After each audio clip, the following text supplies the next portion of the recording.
Labadiena, mėly Patreon kanalo žiūrovai ir Facebook'o draugai. Stebime keistą kažkokį gamtos reiškinį, dangus nesuprantamos spalvos. Užuot buvęs visas pilkas arba juodas, toks beveik kažkokie mėlyni intarpai, kaip kai kurių Seimo narių nosis. Bet pakalbėsime šį kartą ne apie meteorologiją, bet apie vaisingumą, nevaisingumą. Kalbėsiu ne klasikinė prasme, ten kažkokios dogmas dėstysiu, bet apie tam tikrus medikamentus, kurie gali pakenkti vaisingumui, apie kuriuos labai retai ką žino.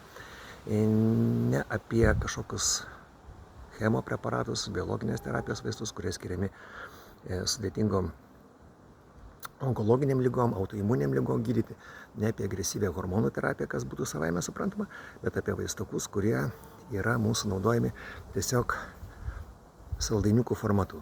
Taigi, iki pasimatymo Patreon'e, būkime linksmi, sveiki ir vaisingi.